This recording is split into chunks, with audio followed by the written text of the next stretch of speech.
لوگ تعجب ہوتا ہے، اس میں سوال کرتے ہیں کہ حضور فرمائے تو فاتحہ کیے تھے، نبی صحابہ کیے تھے، حضور صلی اللہ علیہ وسلم قرآن میں ہے کیا فاتحہ؟ اگر قرآن میں ہوتا تو فرض ہوتا، نبی کرتے تو سنت ہوتا، نہ نبی نے کیا نہ قرآن میں ہے، تو یہ عمل مستحب ہے۔ جو عمل مستحب ہے اس کے لیے قرآن میں بتانے کی ضرورت نہیں ہے، نہ حدیث میں بتانے کی ضرورت، کرنے پر ثواب، نہ کرنے پر کوئی گناہ۔ جب کرنے میں ثواب ہے تو آپ کیوں روک رہے ہیں؟ ایک آدمی نیکی کرنا چاہ رہا ہے، آپ روک رہے ہیں، نیکی سے روکنا شیطان کا کام۔ اب رہی دلیل تو مسلم شریف باب الصیام چیپٹر روزوں کا باب، اس میں حدیث شریف ہے حضور صلی اللہ علیہ وسلم ہر دوشنبہ یعنی پیر کے دن روزہ رکھتے تھے۔ پوچھا گیا یا رسول اللہ پیر کے دن اہتمام سے روزہ رکھتے ہیں، اس کی وجہ کیا؟ حضور نے فرمایا اس دن میں پیدا ہوا تھا، اس دن پر پہلی وحی آئی تھی، اس لیے میں روزہ رکھتا ہوں۔ اب یہاں پر اس بات کا تو پتہ چل گیا کہ حضور صلی اللہ علیہ وسلم نے اپنا میلاد کے دن کا اہتمام فرمایا ہے، اپنے میلاد کے دن کا یعنی اہتمام فرمایا روزہ رکھ کر، اور کون سے بھی دن اپنی پیدائش کا شکر ادا کر سکتے تھے، لیکن حضور نے پیر ہی کا خیال رکھا تو دن بھی بنایا، میلاد بھی بنائی اور دن بھی بنایا، تو اسپیشلی یہ میلاد کا صلی اللہ علیہ وسلم نے اہتمام فرمایا۔ دوسری چیز ایک اور حدیث ترمذی میں حضرت انس بن مالک رضی اللہ عنہ فرماتے ہیں کہ حضور صلی اللہ علیہ وسلم نے فرمایا جمعہ کا دن تمام دنوں کا سردار ہے، عید المومنین ہے۔ آپ کو سن کے حیرت ہے کہ حدیث میں لفظ ہے عید الفطر اور عید الاضحیٰ سے بھی افضل ہے۔ عید الفطر اور عید الاضحیٰ سے بھی افضل ہے۔ دو جگہ روایت ہے میرے پاس کتاب میں، عربی متن کے ساتھ موجود ہے، جو دیکھنا چاہتا ہے دکھاؤ۔ عید الفطر، اور ہم تو سمجھتے تھے سب سے بڑی عید کیا ہے؟ عید الفطر اور عید الاضحیٰ۔ حضور فرماتے ہیں عید الفطر اور عید الاضحیٰ سے بھی افضل ہے، اس کی وجہ یہ ہے کہ اس دن حضرت آدم پیدا ہوئے، سبحان اللہ، اس دن ان کو دنیا میں بھیجا گیا، اور اسی دن حضرت آدم کا وصال ہوگا، اور اسی دن قیامت قائم ہوگی۔ تو نبی کا پیدا ہونا، نبی کا دنیا میں آنا،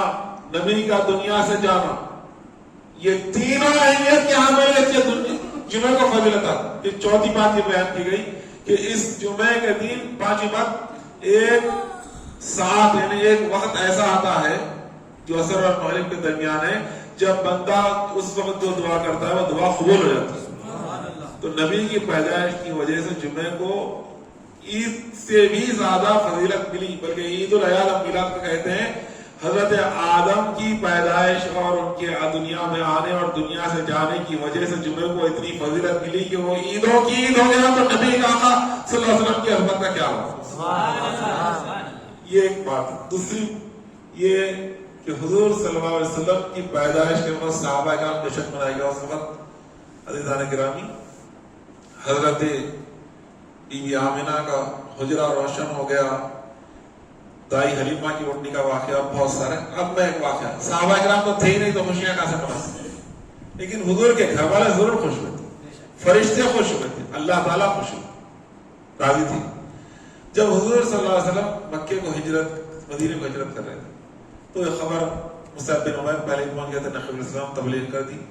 اب جب حضور ہجرت کا ارادہ فرمایا، ہجرت کے لیے نکل گئے، خبر پہنچ گئی مدینے۔ روز صبح اٹھ کے مدینے کی سرحد پر بچے، بوڑھے، جوان، مرد، عورتیں، بچیاں جمع ہو جاتے، شام تک انتظار کرتے تھے۔ تو حضور تشریف نہ لاتے تو واپس چلے جاتے مایوس ہو۔ ایک دن شام کے وقت واپس جا رہے تھے، یہودی نے دیکھا کہ حضور تشریف لا رہے ہیں، سوال پکار کا کہا ہے اے مدینے والوں، انصاریوں، جس کا تمہیں انتظار تھا وہ آ گئے، سبحان اللہ۔ اب کا عالم کیا ہوگا، سبحان اللہ۔ پوری عورتیں، بچے، مرد، جوان، بوڑھے آ گئے، دف بجنا شروع ہو گئی، اور وہ دھوم مچی، تلال بدر علینا کے اشعار پڑے گئے، اور جلوس کی شکل میں حضور صلی اللہ علیہ وسلم کو مدینے میں لایا گیا، اور مرحبا یا رسول اللہ کی نعرے لگائے جا رہے، بچے بھاگ رہے تھے، کود رہے تھے، خوشیاں منا رہے تھے، مظاہرے کر رہے تھے خوشیوں کے۔ ایک شہر سے دوسرے شہر کو رسول آئے تو جشن منایا گیا، سبحان اللہ۔ جس طرح ہم میلاد مصطفیٰ صلی اللہ علیہ وسلم کا جشن مناتے ہیں، خوشیاں مناتے ہیں، ویسے ہی صحابہ کرام کا طرز عمل تھا کہ اس دن مدینے میں ایسی دھوم مچی، روایت میں ہے کہ اس کے بعد ایسی خوشی مدینے میں کبھی نہیں منائی گئی جس دن حضور تشریف لائے۔ ایک اور واقعہ ہے، حضرت بلال مصر چلے گئے تھے حضور کی مثال شریف کا، کئی زمانے کے بعد خواب میں آقا صلی اللہ علیہ وسلم آئے اور حضور نے شکوہ فرمایا کہ تم ہمیں چھوڑ کر چلے گئے۔ حضرت بلال اسی وقت نیند میں سے اٹھ کر سفر شروع کر دیا، مدینے پہنچے دھوم مچ گئی کہ مؤذن رسول تشریف لائے، پورے لوگ ملاقات کے لیے امام حسن امام حسین تشریف لائے اور خواہش کی کہ اے بلال پھر ایک بار اذان۔ اس سے حضور کے وصال کے بعد کبھی اذان نہیں تھی، بہت لوگ بولے لیکن اذان نہیں تھی۔ تو یہ شہزادے رسول کے گھر کے افراد تھے، حضور کے شہزادے امام حسن امام حسین،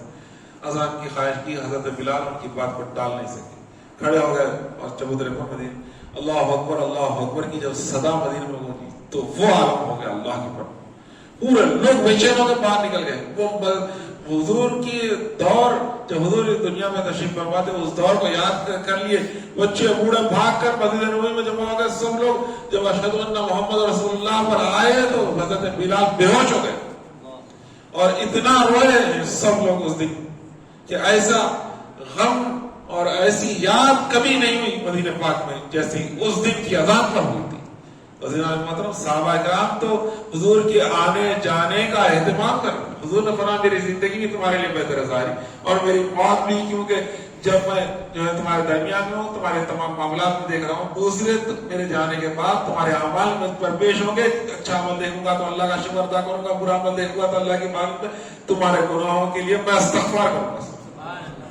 میری زندگی بھی بہتر ہے، میری مثال بھی تمہارے لیے بہتر ہے۔ عزیزان محترم ایک بات یاد رکھ لیجئے، یہ میلاد کا اہتمام جو ہم کرتے ہیں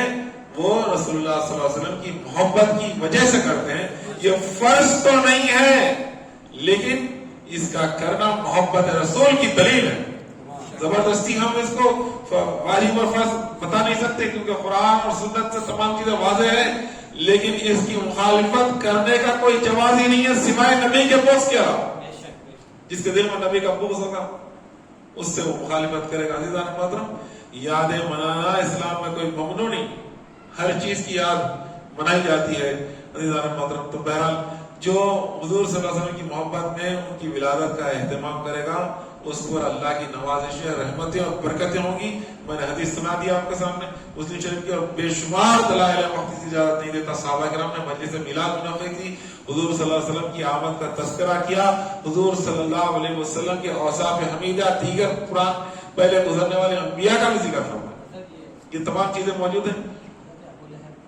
وہ واقعہ بھی مشہور ہے جو ہمارے فصیح الدین نظامی یاد دلا رہے ہیں کہ ابو لہب نے حضور صلی اللہ علیہ وسلم کی پیدائش پر جو ایمان میں لائے تھے حضور کے چطر انگلی کے اشارے سے حلیم